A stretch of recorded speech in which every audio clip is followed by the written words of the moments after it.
Welcome to the Toyota Halftime. Let's go places. Julio Jones, 4 catches, 78 yards, but not the yards they needed. Atlanta does lead on 2 field goals by Bryant. 6-3 at the break, the opener for the 2018 season. Mike Tirico, Tony Dungy, Rodney Harrison. All right, more penalties than points. It was pretty sloppy. But Tony, Rodney, same thing like last year for Atlanta. Get down to the red zone, not enough. 9 plays in the red zone, 7 yards. Yeah, I didn't understand the Falcons' game plan offensively. All offseason, they talked about getting the ball to Julio Jones more in the red zone. They do a great job of marching the ball up and down the field, coach. But once they get down to the red zone, not one opportunity for Julio Jones. Well, they took the receivers out. They got to the 1-yard line, put the big tight ends in, tried to get the ball to Devontae Freeman on kind of a gadget play, and then run outside. Now, the next time they get down there, they do put Julio in. But what happens? And Matt Ryan, he drops back. And even though Julio Jones is double teamed, he doesn't even look his way.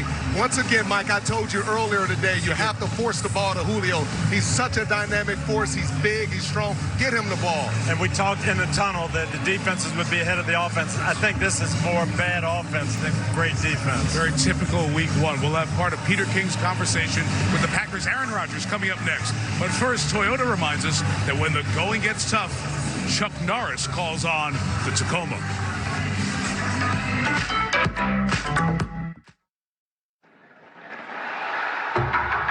So the rivalry with the Chicago Bears is fierce. I've gone through so many hard times because of the Packers. Packers fans are the worst. Bears fans are still clinging to 1985. It's over, guys.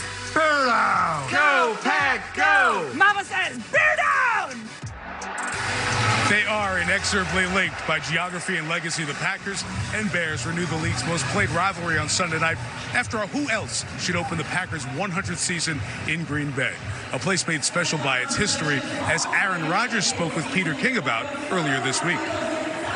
You're going to run out onto this field on Sunday night, leading the Packers into the first game of the next century. What are you going to feel like Sunday night when you do that? Proud. You know, this is one of the top positions in all the sports, I think. We feel like we are America's team. You know, other teams have kind of taken that mantra from time to time, but, you know, we're just a blue-collar city with a team that's been around there for 100 years and been a part of some incredible NFL history. To me, there's no better job in sports. And one of the men who made that job was Bart Starr. Peter met with him as well, and that'll be a great visit that you'll see in a must-see feature Sunday night on Football Night in America. And then Tony and Rodney will see the game. Aaron Rodgers missed 9 games last year. Packers didn't make the playoffs for the first time in 9 years. He's ready to go. He is, and the thing I love about Aaron Rodgers, he makes every receiver who plays with him better. Now, he's got a challenge this year because he's got a lot of new guys, young guys, but he also has Jimmy Graham, who is a great player, and I think he's going to make Graham even better this year. Speak about additions. You know, the Bears, via trade from the Raiders, acquired former Defensive Player of the Year Khalil Mack, great pass rusher. Matt Nagy, their coach, told me today he will play on a pitch count. How much better can he make their defense? Well, they were a top 10 defense without Khalil Mack. With Khalil Mack, I think they could be a top 5 defense. And the thing about it, as a defensive back, it's like a gift getting a guy like him because you know the ball has to come out quick. You know he's going to get pressure. When I look at Khalil Mack, there's no one on the Green Bay Packers that can block this guy one-on-one. He's going to wreak havoc. Adds to a great matchup. We'll have coverage for you 7 Eastern, beginning with Football Night in America. Well, tomorrow morning on Today, a look back at the life and career of Hollywood legend Burt Reynolds, who passed away earlier today. That's tomorrow morning, only on Today. Atlanta leads 6-3. Philadelphia gets the ball. See if they can get their offense going. Quarter 3 without Chris Michelle coming up right after this.